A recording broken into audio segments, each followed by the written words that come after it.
Bismillahirrahmanirrahim. Qala al-muallif rahimahullahu ta'ala, nash'atu ilmi tasawuf, perkembangan ilmu tasawuf.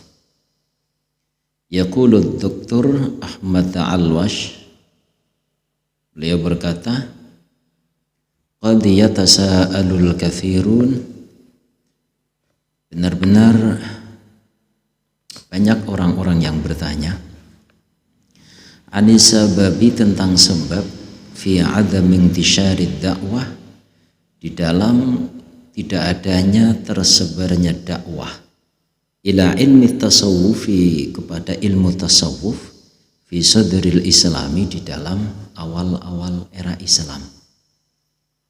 Jadi banyak yang tanya, kenapa kalau memang tasawuf itu benar, baik, kenapa tidak ada istilah tasawuf, tidak tersebar dakwah tasawuf di awal era Islam? Artinya di masa para sahabat, para tabi'in, tabi'in. Karena itu merupakan 3 generasi terbaik Islam. Wa adami zuhuri hadhihi da'wati, dan tidak adanya munculnya dakwah ini illa ba'da ahdi sahabat wa tabi'in, melainkan setelah masa para sahabat dan para tabi'in. Munculnya istilah tasawuf itu memang setelah sahabat, setelah masa sahabat, masa tabi'in. Artinya di masa sahabat, masa tabi'in itu tidak ada istilah tasawuf, istilah sufi, itu tidak ada. Jika ada yang bertanya demikian, wal jawabu an hadza, maka jawaban tentang masalah ini itu innahu, sesungguhnya, kenyataannya itu lam takun, tidak adanya tasawuf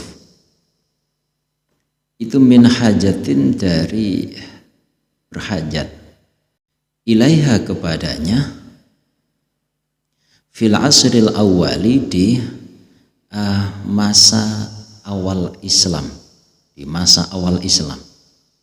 Jadi kenapa? Karena tasawuf atau sufi, ya, tasawuf itu tidak diperlukan di awal-awal Islam.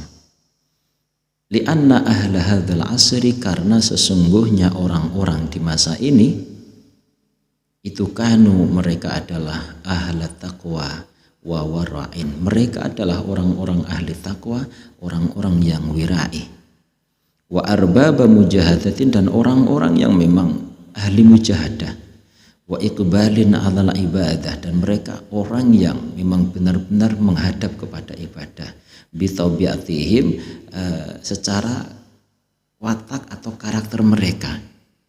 Jadi seperti para sahabat, para tabi'in, mereka itu orang-orang ahli takwa, orang-orang wirai, orang yang ahli dalam mujahadah, bersungguh-sungguh dalam beribadah. Itu sudah menjadi karakter mereka. Wa bihukmi qurbi tisalihim, dan dengan sebab hukum kedekatan mereka bi Rasulillahi, dengan Rasulullah sallallahu alaihi wasallam, karena mereka adalah murid langsung dari Kanjeng Nabi. Fakanu, maka adanya mereka, maka mereka adalah itu yatasabakuna, orang-orang yang saling berlomba-lomba, wayatabaruna, dan saling berbuat baik, fil iqtidai, di dalam mengikuti bihi, dengan Kanjeng Nabi, fi dzalika kullih, dalam semua hal itu tadi. Jadi para sahabat itu sudah otomatis mencontoh Kanjeng Nabi. Mereka adalah orang-orang ahli takwa, ahli mujahadah, orang yang bersungguh-sungguh dalam beribadah. Falam yakun thammatan, maka di sana tidak ada sesuatu yad'u, yang mendorong atau mengajak, ila talqinihim, kepada mengajarkan mereka, ilman, kepada satu ilmu, yursyiduhum, yang menunjukkan kepada mereka, ila amrin, pada satu perkara, hum, yang bahwasanya mereka itu qaimuna, sudah menegakkan bihi, dengannya, fi'lan, secara praktek atau secara perbuatan. Artinya karena para sahabat itu orang-orang ahli takwa, orang-orang wirai, Karena memang mereka secara keadaan memang ya semasa dengan Kanjeng Nabi, otomatis mereka langsung bisa mencontoh Kanjeng Nabi. Maka tentu mereka sudah tidak perlu lagi tidak memerlukan satu ilmu, yang ilmu itu untuk membimbing mereka kepada satu perkara, yang perkara itu sudah mereka amalkan setiap hari. Mereka sudah ahli takwa, mereka sudah ahli wirai. Tentu mereka sudah tidak memerlukan lagi ilmu tentang takwa, tentang wirai. Kan tidak mungkin, intinya orang itu tidak mungkin akan mempelajari sesuatu yang sesuatu itu sudah dikerjakan tiap hari dan sudah dikerjakan dengan benar setiap hari. Jadi orang itu tidak mungkin akan mempelajari sesuatu ilmu untuk sesuatu yang sesuatu itu mereka sudah ngerti. Contoh misalkan orang yang perlu belajar bahasa Inggris, kan orang yang tidak terbiasa ngomong bahasa Inggris. Orang yang perlu belajar bahasa Arab ya orang yang tidak terbiasa atau tidak ngerti bahasa Arab. Lah kalau orang itu sudah tiap hari ngomongnya bahasa Arab, kok dia mau belajar bahasa Arab? Kan tidak mungkin. Seandainya mereka belajar bahasa Arab itu bukan untuk ngomong sehari-hari, pasti untuk tujuan ingin mendalami lebih dalam lagi tentang sastra bahasa Arab. Intinya mereka itu tidak mungkin mempelajari sesuatu yang sesuatu itu sudah mereka amalkan setiap hari. Mereka sudah ahli takwa, ahli mujahadah. Wa innama mithluhum, maka sesungguhnya perumpamaan mereka para sahabat yang memang secara karakter mereka sudah ahli takwa, karena memang mereka langsung berada di bawah bimbingan Kanjeng Nabi langsung. Perumpamaan mereka fi dzalika, dalam masalah ini kulli semuanya itu kamitsli atau kamitslil arabi, seperti gambaran orang Arab al-kuhi, yang Arab murni. Ya'rifu, yang ia dapat mengetahui al-lughatul arabiyyah, bahasa Arab, bitawaruthi, cara turun menurun, kabirun angkabirin, dari orang tua mereka. Mereka itu seperti orang Arab asli, yang mana dalam urusan bahasa Arab ya mereka sudah turun temurun memang ngomongnya ya bahasa Arab. Lah, karena mereka itu ngomongnya bicaranya bahasa Arab, hatta innahu, sehingga sesungguhnya keadaan layak itu kenyataannya, layak itu sungguh mereka bisa membuat asy-syi'ra, sebuah syair al-baligh. Mereka bisa membuat satu syair al-baligh yang fasih, bisaliqati wal fitrati, bisaliqati dengan secara watak, wal fitrati dan secara fitrah. Karena mereka itu bahasanya sudah bahasa Arab, maka jangankan ngomong Arab, mereka membuat lagu atau bikin syair bahasa Arab dengan bahasa yang sangat fasih, itu tidak jadi masalah bagi mereka. Karena memang mereka secara fitrah, secara watak memang bahasanya bahasa Arab. Maka tidak mungkin mereka akan belajar bahasa Arab kalau hanya untuk ngomong Arab. Duna ayya'rifa syai'an min qawaidil lughati wal i'rab. Dari tanpa mengetahui sesuatu pun dari kaidah-kaidah bahasa dan kaidah-kaidah i'rab. Ya tidak mungkin lah orang yang tiap hari ngomong bahasa Arab kok dia masih belajar misalkan ja'a zaitun, ra'aitu zaidan, marratu bi zaidin, ya tidak mungkin, ya lucu malahan. Wan nazmi, dan keteraturan, bagaimana ngomong Arab yang rapi, wal qaridi, dan ya pembuatan bahasa Arab. Famislu hadza, maka bahasanya perumpamaan orang ini, orang yang sudah seperti ini, la yalzamuhu ayata'allaman nahwa wa durusal balaghah. Orang yang sudah seperti ini itu tidak harus belajar nahwu, belajar pelajaran bahasa Arab, belajar balaghah, belajar mantik. Ya tidak perlu. Mereka itu sudah menjadi karakter secara fitrah dari mereka mulai baru lahir, mulai belajar bicara. Mereka sudah ngomongnya bahasa Arab. Jadi kalau hanya untuk ngomong Arab, mereka itu tidak usah belajar.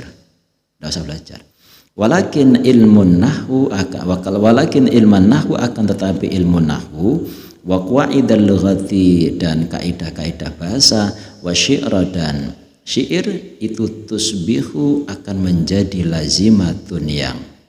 lazimatan yang ya sebagai suatu yang keharusan wa daruriyatan dan keharusan lazimatan yang harus yang wajib wa daruriyatan dan satu keharusan. Ketika dia itu banyak kesalahan dalam berbahasa Arab, maka orang seperti ini ya perlu belajar bahasa Arab. Wa dha'fi ta'biri dan lemahnya ungkapan. Jadi kata-katanya tidak bermutu, banyak salahnya. Susunan kata-katanya banyak salahnya, maka dia perlu belajar bahasa Arab. Auliman atau untuk orang.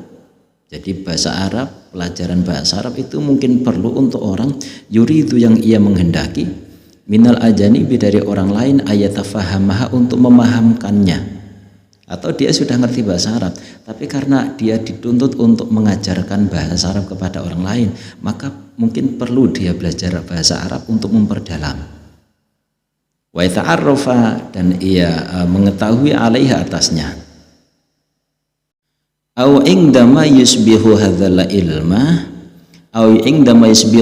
ilma atau ketika ilmu ini sudah menjadi dzururatan satu kebutuhan, atau orang itu ya harus belajar bahasa Arab kalau memang dia dituntut dengan keadaan yang dia alami sekarang untuk menggunakan bahasa Arab, maka dia juga perlu belajar bahasa Arab.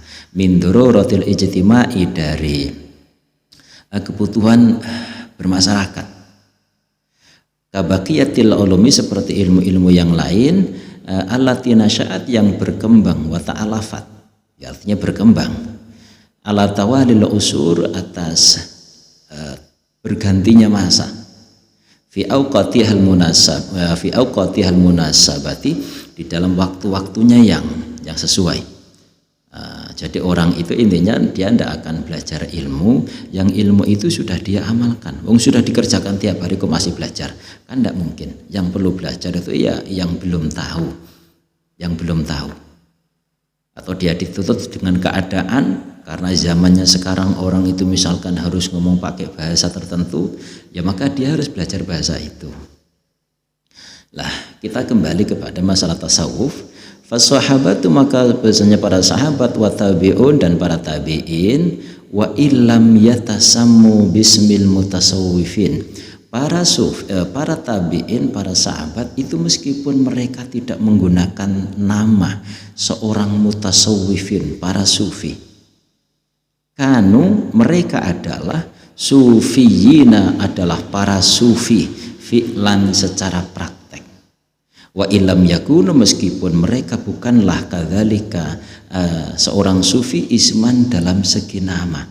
Memang mereka para sahabat tidak menggunakan nama sufi, mereka tidak menggunakan ilmu yang mereka pelajari dari Kanjeng Nabi itu ilmu tasawuf, tidak menggunakan nama itu.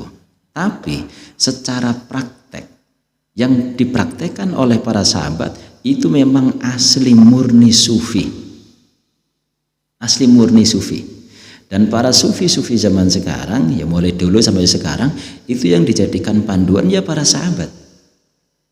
Jadi para sahabat itu memang tidak menggunakan nama sufi, tidak menggunakan menamai pelajaran mereka dengan nama tasawuf, tapi secara praktek yang dipraktekkan oleh para sahabat, para tabi'in itu murni sufi. Meskipun namanya mereka tidak tasawuf atau tidak sufi. Wa madza yuradu bitasawufi aktsar, dan tidaklah yang dikehendaki dengan sufi itu lebih banyak, artinya yang dikehendaki dengan kata sufi, dengan tasawuf itu tidak lebih, aktsar itu tidak lebih. Yang dimaksud dengan sufi itu tidak lebih min ayya'ishal mar'u li rabbih la li nafsihi, agar seseorang itu hidupnya itu karena untuk Tuhannya, lali nafsihi, bukan untuk menuruti nafsunya. Jadi secara ringkasnya makna tasawuf itu tidak lebih dari agar seseorang itu hidupnya itu untuk Allah, mencari ridhonya Allah, bukan untuk menuruti hawa nafsunya. Dan itulah yang dipraktekkan oleh para sahabat. Lah para sufi mulai dari zaman dulu sampai sekarang, yaitu yang dijadikan panduan. Bagaimana kita hidup ini benar-benar hidup kita karena Allah, bukan karena untuk nuruti nafsu. Kenapa? Karena capek kalau kita hidup hanya untuk nuruti nafsu. Tidak ada selesainya, capek kita. Nanti tahu-tahu kita sudah dijemput oleh malaikat Israel. Capek kalau kita ngikutin nafsu terus. Wa itahalla bizuhdi wa mulazamatil ubudiyah, dan makna sufi yaitu satu, hidup karena Allah bukan karena untuk nuruti nafsu. Dan hendaklah ia wayatahalla, dan ia berhias dengan sifat-sifat zuhud wa mulazamatil ubudiyati, dan melazimkan penghambaan, terus menerus mengabdi kepada Tuhan. Wal iqbali, dan menghadap Allahi, atas Allah, menghadap kepada Allah birruhi wal qalbi, dengan ruh serta hati. Mungkin sementara ketika kita belum kenal tasawuf, ya kita sudah menghadap kepada Allah, kita sudah menyembah Allah, kita sudah beribadah kepada Allah. Tapi menghadap kita, ibadah kita itu kemungkinan masih dalam segi tapi penghambaan kita itu kan hanya dalam segi zahir, hanya dalam segi syariat saja. Lah untuk supaya selaras, untuk supaya nyambung, sinkron antara syariat dan hakikatnya, supaya ibadah kita benar-benar sempurna, itu yang kita harapkan. Ya zahir, ya batin, ya syariat, ya thariqah, ya hakikatnya. Maka perlu kita belajar tentang tasawuf.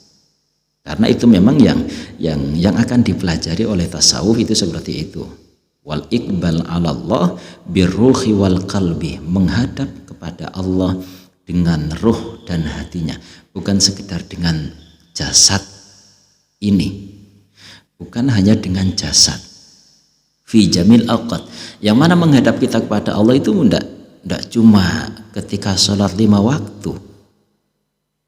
Mungkin kalau kita tidak kenal tasawuf, ya kita menghadap Allah itu ya cukup 1 hari 5 kali, karena itu yang wajib. Mungkin nanti ditambah sunah-sunahnya. Tapi ilmu tasawuf mengajarkan kita untuk supaya kita itu bisa menghadap kepada Allah bukan cuma ketika sholat, bukan cuma ketika sholat 5 waktu, tapi setiap waktu. Makanya kadang kita mendengar ada istilah sholat di luar sholat, sholat di luar sholat. Maksudnya ilmu tasawuf itu bukan berarti itu nanti akan meremehkan atau menganggap tidak penting syariat, tidak. Dan ilmu tasawuf itu bukan untuk kita itu supaya meremehkan syariat, tidak. Justru semakin orang itu ngerti dengan tasawuf, ya, semakin orang paham dengan tasawuf, maka ibadahnya akan semakin baik. Jadi tidak ada kisah orang itu kalau nanti ngaji tasawuf, nanti lama-kelamaan sholatnya hanya cukup di hati saja. Karena tasawuf itu hanya mementingkan urusan hati. Nanti kalau kelamaan ngaji tasawuf, nanti lama-kelamaan sholatnya hanya di batin toh. Itu tidak ada kisah. Jenengan baca kitab Hikam mulai awal sampai akhir. Jenengan baca kitab Ihya awal sampai akhir. Kitab-kitab tasawuf yang lain itu tidak ada satupun ungkapan para ulama yang mengajarkan tasawuf, itu tidak ada satu ungkapan yang kesimpulannya orang itu kalau sudah paham hakikat berarti sholatnya cukup di hati saja. Itu tidak ada kisah, tidak ada. Kok seandainya ada orang yang katanya dia ngaji tasawuf tapi kemudian misalkan sholatnya hanya cukup di hati saja misalkan, saya pastikan itu bukan orang tasawuf. Seandainya dia benar ngaji tasawuf, saya pastikan gurunya itu tidak ngerti tasawuf. Mungkin hanya ikut-ikutan mengaku-ngaku tasawuf. Karena tasawuf yang sebenarnya itu tujuannya bukan untuk meremehkan syariat, yang penting hakikatnya. Tidak, justru untuk menyelaraskan antara syariat dan hakikat. Itu tasawuf. Jadi tidak ada cerita orang itu kalau ngaji tasawuf kemudian dia hanya mementingkan urusan hati, syariatnya tidak dijalankan. Itu tidak ada kisah. Jadi asalkan ngajinya tasawuf itu benar-benar menggunakan kitabnya para ulama, referensinya jelas, gurunya jelas, itu saya jamin insya Allah tidak akan tersesat. Saya pastikan insya Allah tidak akan tersesat. Karena tidak ada satu kalam pun dalam kitab tasawuf, asalkan itu benar-benar kitab tasawuf yang benar-benar kitabnya para ulama, itu tidak ada satu kalam pun yang mengatakan orang itu kalau sudah tinggi tingkatannya berarti sudah cukup, sholatnya cukup di hati saja. Meskipun tidak puasa tidak apa-apa, yang penting hatinya puasa. Itu tidak ada. Yang ada adalah tasawuf itu ingin menyelaraskan, menyambungkan antara syariat, thariqah dan hakikat. Nah, kesempurnaan ibadah itu ketika sambung dengan hal tadi, ketika selaras antara syariat, thariqah dan hakikatnya. Wasairil kamalati dan kesempurnaan yang lain allati wasala biha sahabatu yang mana para sahabat telah sampai. Wattabi'una dan para tabi'in juga telah sampai ke makom itu. Min haitsul raqi dari sekira naik ruhi secara ruhani ila asmad darajati ke derajat yang luhur. Fahum maka bahwasanya mereka yang perlu kita tahu, kita harus ngerti. Fahum maka bahwasanya mereka para sahabat itu lam yaktafu tidaklah mereka merasa cukup bil ikrari dengan hanya sekedar ikrar fi aqaidil imani di dalam akidah-akidah iman wal qiyami bi furudil Islam dan menegakkan kefarduan Islam. Mereka para sahabat itu meskipun sudah ahli ibadah, tiap hari sholat, tiap hari mengerjakan kewajiban, itu mereka tidak berhenti di situ. Mereka tidak hanya sekedar ngaku beriman, kemudian sholat tiap hari, ya itu bagus, memang itu menjadi kewajiban kita, tapi tidak cukup di situ. Para sahabat itu tidak berhenti hanya sekedar ngaku iman, terus yang penting bendino sholat, tidak. Ya itu sudah bagus, tapi tidak cuma sampai di situ. Bal qaranu, akan tetapi mereka menyertakan al-iqrar pada ikrar, mereka menyertakan ikrar mereka disertai bitadzawuqi wal wijdani, disertai dengan perasaan dan penemuan. Mereka bisa merasakan karena iman itu ada rasanya. Iman itu ada rasanya. Dan Rasul mengatakan dzaqa ta'mal iman. Terus apa kelanjutannya? Dzaqa ta'mal iman man radhiya billahi rabban wa bil islami dinan wa bi Muhammadin nabiyya. Kurang lebih seperti itu hadisnya. Jadi yang bisa merasakan iman, jadi iman itu ada rasanya. Yang bisa merasakan iman adalah man radhiya billahi rabban, adalah orang-orang yang ridho Allah sebagai Tuhannya. Apa maknanya ridho Allah sebagai Tuhan? Bukan cuma kita mengakui Tuhan kita itu Allah, enggak. Kalau hanya sekedar seperti itu, anak-anak kita di TPA sudah bisa. Saya bersaksi tidak ada Tuhan selain Allah. Itu anak kecil itu loh sudah bisa. Para sahabat tidak cukup seperti itu. Iman itu ada rasanya. Nah, yang bisa merasakan iman itu seperti apa? Satu, orang yang ridho Allah sebagai Tuhan. Maknanya ridho Allah sebagai Tuhan itu bukan hanya sekedar mengakui Allah sebagai Tuhan, tapi ridho terhadap Allah, yaitu ridho terhadap semua takdir-takdir Allah. Apapun takdir Allah kepada kita, kita ridho. Lah yang perlu dipelajarikan itu, bagaimana kita menjalani kehidupan ini dengan perasaan penuh ridho. Karena banyak orang yang menjalani kehidupan, ya dia sudah orang Islam, juga sudah banyak ngaji, tapi sering mengeluh ketika diberikan kehidupan yang tidak sesuai dengan keinginan mereka. Lah yang ingin digarap oleh tasawuf, karena itu memang dikatakan oleh Kanjeng Nabi, iman itu ada rasanya manis, rasanya nikmat. Tapi sayangnya tidak semua orang bisa merasakan iman. Yang bisa merasakan iman satu orang yang senantiasa ridho terhadap apapun keputusan Allah. Apapun keputusan Allah terhadap dirinya, dia ridho. Itu yang pertama. Yang kedua, wabil islami dina. Orang yang bisa merasakan iman yaitu orang yang dia ridho Islam sebagai agamanya. Maknanya ridho Islam sebagai agamanya bukan hanya sekedar mengaku saya orang Islam, tapi ridho terhadap semua aturan-aturan agama Islam. Kita diperintahkan untuk sholat 5 waktu, kita jalankan dengan senang hati. Kita diperintahkan untuk Ramadan puasa, ya kita kerjakan dengan senang hati. Bagi yang dititipi harta, ada kewajiban zakat, dikerjakan dengan senang hati. Itu maknanya ridho Islam sebagai agama. Lah maka jelas tasawuf itu bukan hanya sekedar mementingkan rasa hati, enggak. Ingin menyambungkan, menyelaraskan antara syariat, thariqah dan hakikat. Kalau hanya untuk urusan hati mungkin cukup radhiya billahi robban, cukup ridho dengan keputusan Allah. Tapi nyatanya kan enggak, wabil islami dina. Kita juga harus ridho Islam itu sebagai agama kita. Maknanya semua syariat Islam kita kerjakan dengan ridho.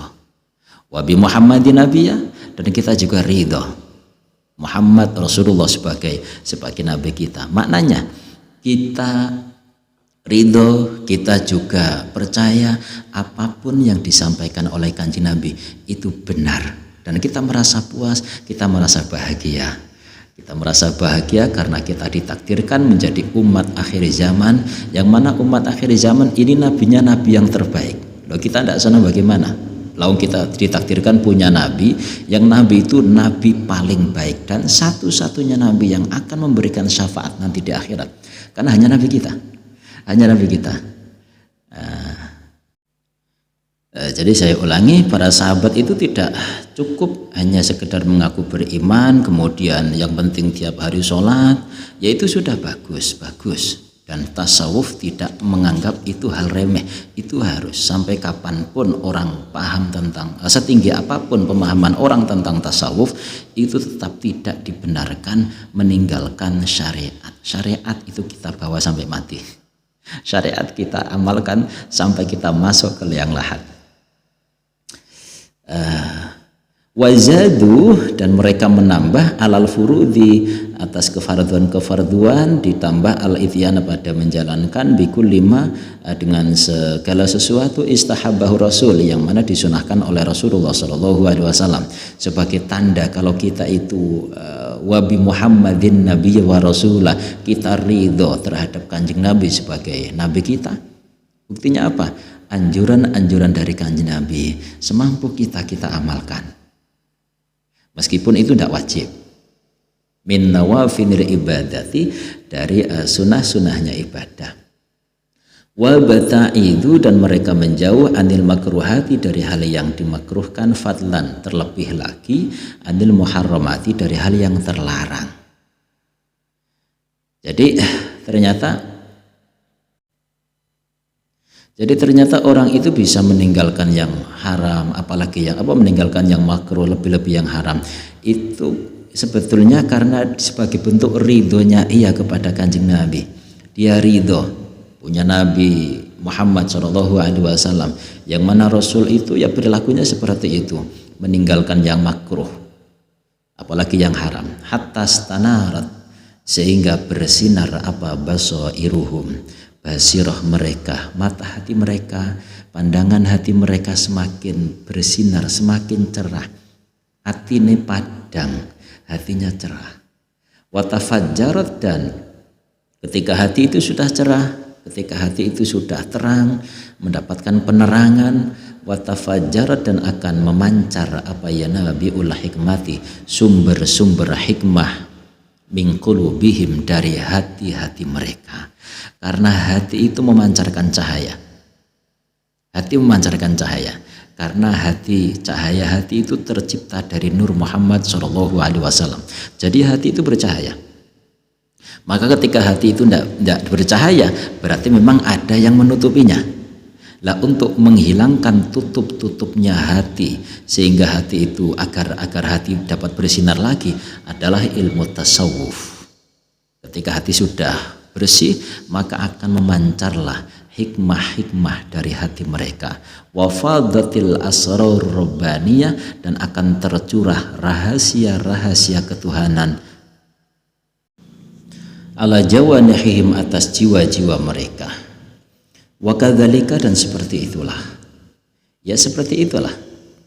Kana sya'nut tabi'in wa tabi'i tabi'in. Seperti itulah keadaan para tabi'in dan tabi'i tabi'in. Mereka mengikuti Kanjeng Nabi, bukan hanya sekedar mengaku sebagai orang Islam, bukan hanya sekedar menjalankan kewajiban setiap hari. Itu bagus. Sekali lagi saya katakan itu sudah bagus, tapi bisa ditingkatkan lagi. Wa hadhil usulu thalathah, dan bahwasanya 3 masa ini, masa sahabat, tabi'in, kemudian tabi'it tabi'in, itu kanat adalah azhara usuril islami, merupakan masa keemasan Islam. Berarti masa Islam yang paling bersinar itu adalah 3 generasi. 1 generasinya para sahabat, 2 tabi'in, yang ketiga tabi'it tabi'in. 3 generasi ini adalah generasi emas. Dan 3 generasi inilah yang dijadikan contoh oleh para sufi. Ilmu tasawuf itu diambil dari perilaku mereka. Wa khairuha, dan sebaik-baik usul, sebaik-baik masa, sebaik-baik generasi, ya masanya para sahabat, para tabi'in, para tabi'it tabi'in. Alal itlaqi, secara mutlak. Tidak ada yang menentang. Masa terbaik dalam Islam adalah masanya para sahabat, para tabi'in, dan tabi'it tabi'in. Wa qad ja'ah, dan sungguh telah datang berita dari Kanjeng Nabi kita Rasulullah SAW yang berupa sabda Rasul, khairul quruni qarni hadza, sebaik-baik generasi adalah generasiku yang ini. Berarti para sahabat. Falladhi yalihi, lalu masa sesudahnya, walladhi yalihi, dan masa sesudahnya. Jadi Rasul mengatakan sebaik-baik generasi, 1 generasi saya, itu generasinya para sahabat. Yang kedua generasi berikutnya, yaitu para tabi'in. Kemudian generasi berikutnya lagi, yaitu tabi'it tabi'in. 3 generasi itu diakui oleh Kanjeng Nabi sebagai generasi terbaik Islam. Dan tasawuf adalah ilmu yang diambil dari 3 generasi ini. Falamma taqadamal ahdu, kemudian setelah taqaddama, semakin maju, apalah ahdu, zaman. Kemudian ketika zaman ini kan semakin maju, Islam semakin berkembang. Wa dakhala, dan masuk fi hadhiratil Islam, dalam tembok besar Islam. Siapa? Umamun syatta, umat yang bermacam-macam. Wa ajnasun adidatun, dan jenis yang berbilang, bermacam-macam suku, bermacam-macam kelompok manusia itu masuk ke dalam agama Islam. Wa tasa'ad dairatul ulum, dan semakin tersebar dairatul ulum, bidang-bidang keilmuan. Wa taqassamat wa tanazza'at baina arbabil ikhtisas, dan semakin terbagi, semakin bercabang-cabang di antara orang-orang yang punya spesialis. Jadi ilmu itu semakin berkembang, semakin tersebar. Maka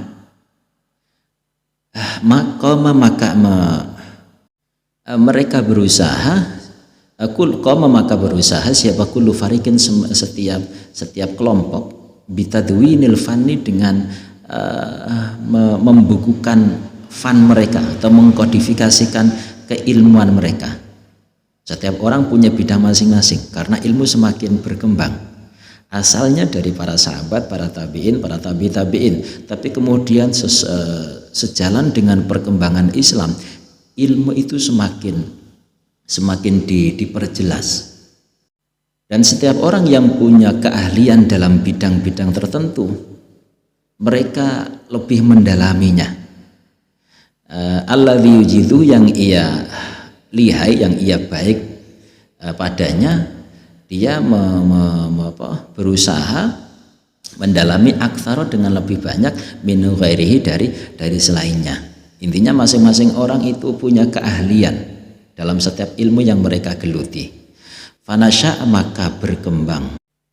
Fanasya, maka berkembang atau muncul ba'da tadwinin nahwi, setelah membukukan kitab-kitab nahwu atau mengkodifikasikan kitab-kitab nahwu fi sadril awali, di masa era awal Islam. Kemudian tumbuh lagi ilmu fikih, wa ilmu tauhidi, ilmu tauhid, wa ilmu hadithi, dan ilmu hadith, wa usuluddin, dan usuluddin, wa tafsir, wal mantiq, wa mustalahul hadis, wa ilmu usul, wal faraid, ilmirath, wal ghiriha, dan selainnya. Jadi setelah era para sahabat, para tabi'in, para tabi'in, yang awalnya di para sahabat itu tidak ada istilah ilmu nahwu, ilmu fikih, ilmu tauhid, ilmu hadis, usuluddin, tafsir, itu tidak ada. Tapi kemudian sejalan dengan perkembangan Islam, ilmu kemudian dibikin fun-fun, dibikin bab-bab tertentu untuk memudahkan. Alasannya apa? Karena dulu kenapa para sahabat kok ndak ada istilah dibikin bab-bab, ndak dibikin fun-fun, ini fun fikih, ini tauhid, ini hadis. Kenapa ndak ada seperti itu? Di zaman para sahabat yang diopeni, yang diajari oleh Kanjeng Nabi itu hanya orang Arab. Maka ndak perlu banyak aturan. Dari segi bahasa sudah sama. Dari segi tradisi banyak samanya. Dari segi bahasa, segi tradisi itu sama. Maka cara mengajarkannya tentu lebih simpel, tidak perlu banyak aturan. Itu di masa para sahabat. Masalahnya Islam sekarang semakin berkembang. Yang dulunya Islam itu hanya orang Arab saja, tapi kemudian sekarang Islam itu tersebar kemana-mana. Islam tersebar kemana-mana. Dan yang masuk Islam itu tidak semuanya orang itu sudah ngerti tentang Islam dengan sebenarnya. Ada kalanya orang itu masuk Islam ya karena hanya ingin masuk Islam saja, tidak ada tujuan untuk mendalami atau yang lainnya. Lah, intinya orang Islam sekarang itu macam-macam. Orang Islam itu banyak ragamnya. Pengetahuan orang tentang Islam itu tidak sama. Dari segi bahasa sudah beda, ya. Kalau dulu kan cuma orang Arab toh. Sekarang dari negaranya sudah beda, bahasanya beda, kemudian tradisinya juga berbeda. Maka bagaimana caranya kita menyampaikan satu misi, satu ilmu, satu pemahaman, tetapi kepada orang yang berbeda. Berbeda bahasa, berbeda tradisi. Maka ya tidak mungkinlah kita akan menggunakan caranya Kanjeng Nabi. Tidak mungkin kita terus murni harus mengikuti Kanjeng Nabi. Karena Kanjeng Nabi dulu tidak pakai handphone, tidak pakai speaker, maka kita juga tidak boleh pakai. Ya tidak begitulah. Tradisi berbeda, zamannya berbeda, orangnya berbeda, tradisinya berbeda. Bagaimana cara kita menyampaikan satu macam ilmu, satu pemahaman, tapi kepada orang-orang yang berbeda. Tentu tidak bisa sama caranya, tentu caranya harus beda. Yang penting kan misinya tersampaikan, yang penting kan intinya tercapai. Makanya kenapa kemudian ada istilah, diberi nama masing-masing, ada ilmu nahwu, ada ilmu tajwid, ada ilmu tauhid. Itu untuk memudahkan supaya orang yang non Arab itu bisa memahami. Seandainya mereka belajar itu bisa tersusun, bisa terstruktur. Pertama kita belajar baca tulis Quran dulu. Nanti kalau sudah ngerti belajar memaknai. Kalau sudah memaknai nanti belajar memahami. Kalau sudah paham nanti bisa belajar tafsirnya.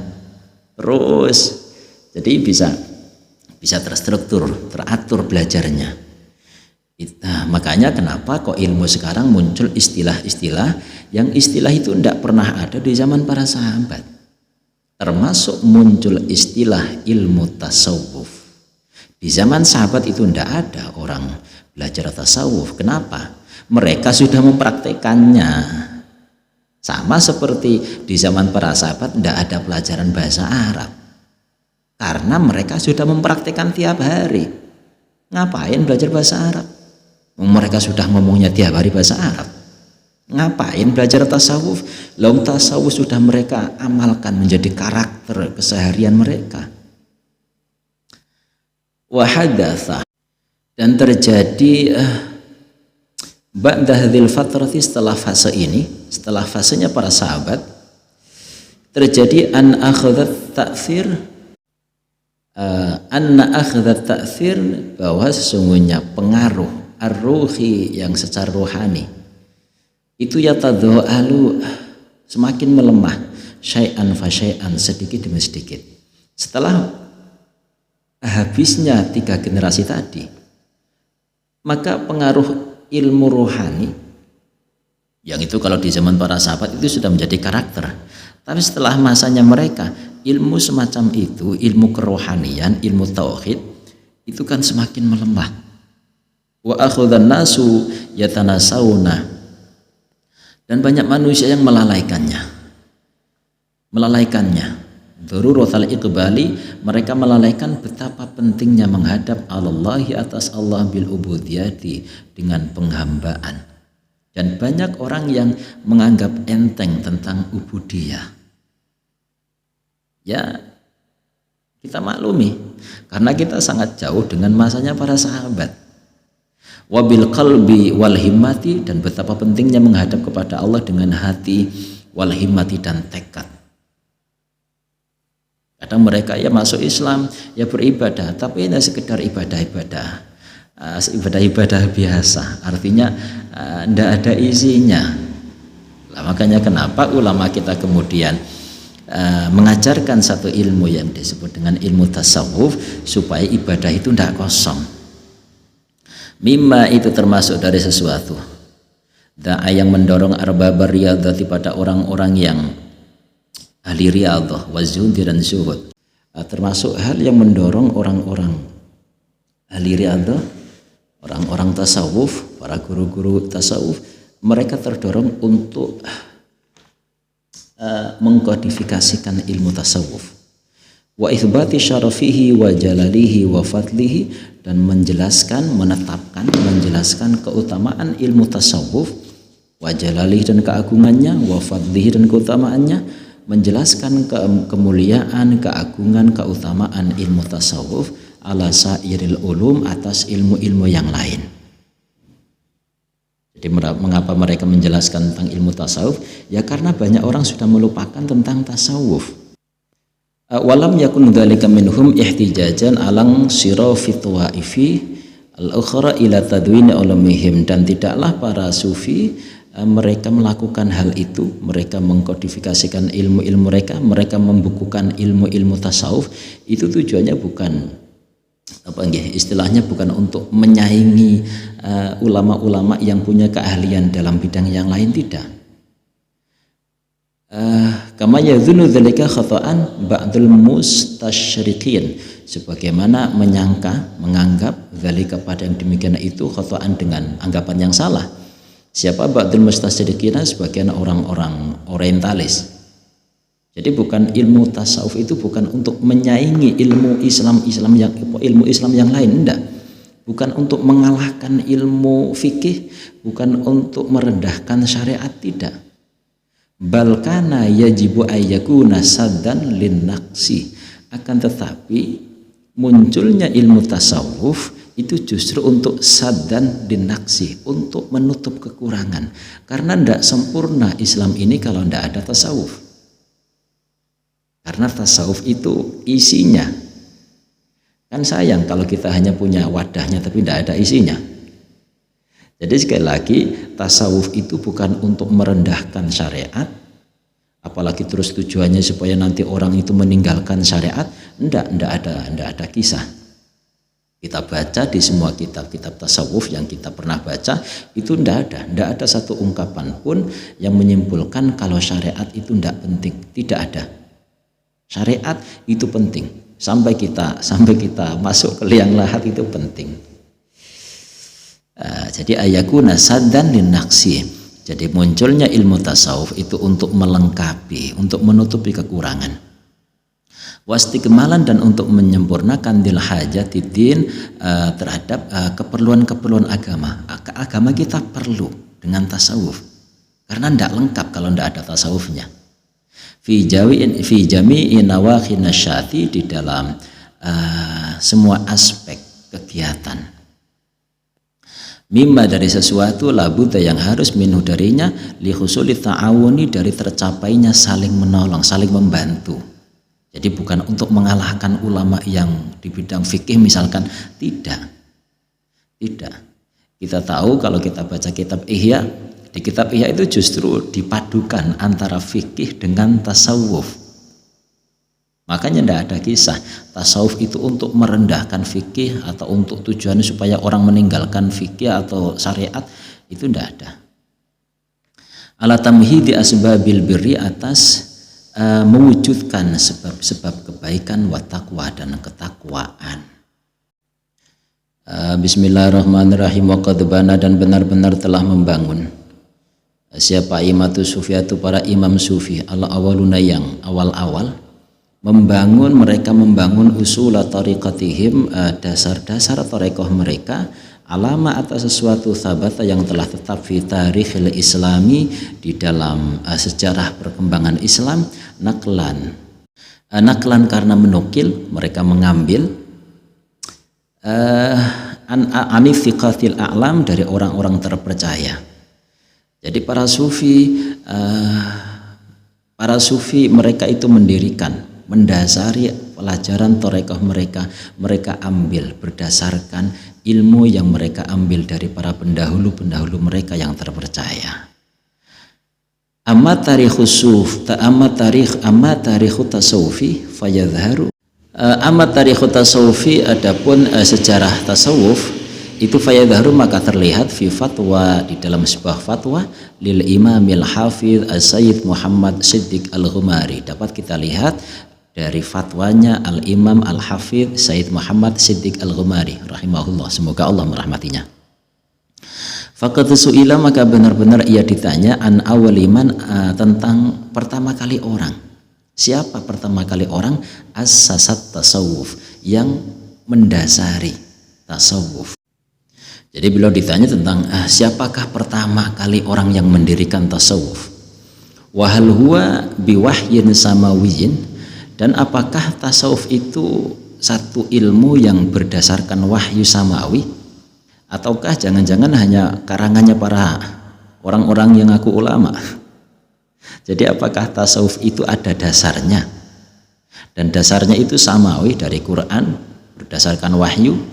Fa'ajaba, maka beliau menjawab, amma awaluman asasat tariqah, adapun pertama kali orang yang mendirikan tariqah.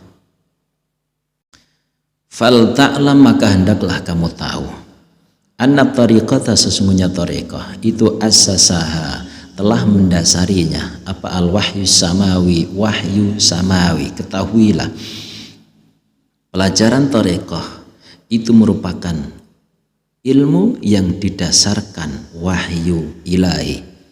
Fi jumlatima, di dalam jumlahnya sesuatu, asas yang telah mendirikan. Min jumlatima usisa minad dinil muhammadi, dan termasuk dari jumlah atau bagian dari sesuatu yang telah didasarkan dari agama kita, agama Muhammad. Idhiyah, bahwasanya ia bila syakin, tanpa diragukan lagi, itu maqamul ihsan, ini merupakan bagian dari maqam ihsan. Tasawuf atau torekoh itu masuk ke ranah ihsan. Jadi tasawuf atau torekoh itu masuk dari bagian ihsan. Alladzi huwa, yang bahwasanya ia itu ahadu arkanid dini thalatha, merupakan salah satu dari rukun agama agama yang tiga. Jadi rukun agama kan ada tiga. Ya, rukun agama itu ada 3. Kalau rukun Islam itu ada 5, itu anak-anak kita sudah hafal. Rukun iman ada 6. Islam, iman. Nah terus rukun agama kita, arkanuddin. Rukun agama kita itu berapa? Rukun agama itu ada 3. Yang pertama apa? Yang pertama Islam. Kan itu isinya agama kita. Pertama Islam, yang kedua iman. Terus yang ketiga ihsan. Nah, ihsan itu merupakan rukun agama. Dari salah satu rukun agama yang 3. Allati ja'alahan Nabi, yang mana Nabi telah menjadikannya sallallahu alaihi wasallam ba'dama bayyanaha, setelah beliau menjelaskannya wahidan satu persatu, dinan sebagai bagian dari agama. Biqaulihi, dengan sabda Rasul, hadza Jibril alaihissalam, ini adalah Jibril, atakum yu'allimukum dinakum, dia datang kepada kalian untuk mengajarkan agama kalian. Apa itu agama? Agama adalah wal Islam, iman dan ihsan. Jadi diingat-ingat rukun agama kita, Islam, iman, ihsan. Nah, tasawuf atau thariqah itu masuk di ihsan. Jadi kalau sholat 5 waktu, Ramadan puasa, terus kalau punya harta dizakati, itu masuk Islam. Bismillahirrahmanirrahim. Fal Islamu, maka bahwasanya Islam itu ta'atun wa ibadatun. Islam adalah ketaatan dan penghambaan. Wal iman nurun wa aqidatun, iman adalah cahaya dan akidah. Wal ihsan, ihsan adalah maqamu muraqabatin wa musyahadatin, merupakan maqam muraqabah, pendekatan, wa musyahadatin, dan maqam penyaksian. Itu ihsan.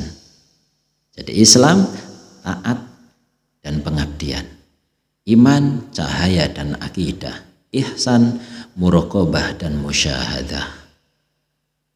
Apa itu ihsan? Anta abudallah, bahwa kamu menyembah Allah ka'annaka tarah, seolah kamu dapat melihatnya. Kamu menyembah Allah.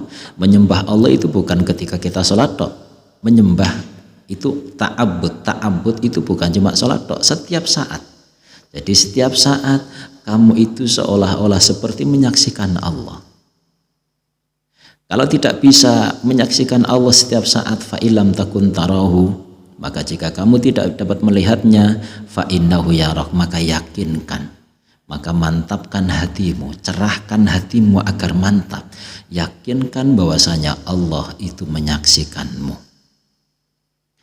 Bismillahirrahmanirrahim. Wa thumma qala Sayyid Muhammad Siddiq Al-Ghumari, kemudian beliau mengatakan fi risalatihi tilka, yang seperti itu, fa innahu kama fil hadis, sebagaimana ia tersebut dalam hadis, itu ibaratun anil arkani thalatha, bahwasanya thariqah atau tasawuf itu merupakan satu ibarat, satu ungkapan yang menjelaskan tentang rukun-rukun yang 3. Faman akhala bihadzal maqam, maka barang siapa yang mengosongkan dengan makom ini, yaitu makom ihsan, barang siapa yang dalam beragama itu hanya ada 2, dia hanya Islam dan beriman, itu bagus. Tapi kok tidak ada ihsannya, tidak ada tasawufnya, tidak ada tariqahnya, alladzi huwa tariqah, yang mana ihsan itu termasuk adalah thariqah. Fadinuhu, maka agamanya itu naqisun, yang kurang, bila syakin, dengan tanpa diragukan lagi. Ini kata siapa tadi? Muhammad Siddiq Al-Ghumari. Jadi barang siapa yang dalam beragama itu hanya mengambil 2, padahal rukun agama itu ada 3, Islam, iman, dan ihsan. Dia hanya Islam dan iman, tasawuf tidak mau, bahkan disesatkan. Fadinuhu naqisun, agamanya kurang. Makanya ya tidak ada loh namanya orang kurang. Orang kurang kan ya kadang ngomongnya ngawur. Tasawuf dianggap sesat, dianggap syirik. Ya namanya orang tidak genep. Kata orang Jawa itu orang tidak genep. alias ya ndak genep, ndak jelas. Fadinuhu naqisun, maka agamanya kurang, bila syakin, dengan tanpa diragukan lagi.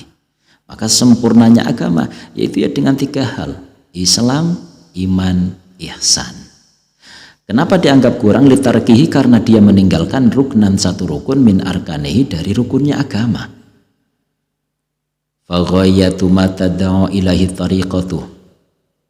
Kemudian maka bahwasanya puncak sesuatu, tad'u yang menyeru, yang mengajak, yang mendakwahkan, ilahi kepadanya, apa at-tariqatu, tariqah, wa tusyiru, dan mengisyarahkan ilahi kepadanya, puncak pelajaran tariqah, pelajaran tasawuf itu apa sih ujungnya? Huwa maqamul ihsani, adalah mencapai maqam al-ihsan. Ba'da tashihil islami, setelah membenarkan Islam, wal imani, dan iman. Jadi puncak tasawuf adalah ingin mencapai kepada makom ihsan, yang mana sempurnanya agama kita ya dengan ihsan. Tentu bukan berarti terus meninggalkan Islam, meninggalkan iman.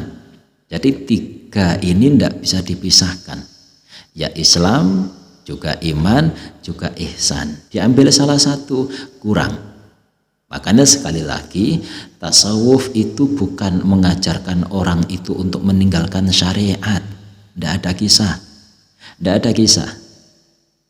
Tasawuf itu justru ingin menyinkronkan, untuk menyelaraskan 3 hal antara Islam, iman, dan ihsan. Qala Ibnu Khaldun fi muqaddimatihi, wallahu a'lam bissawab.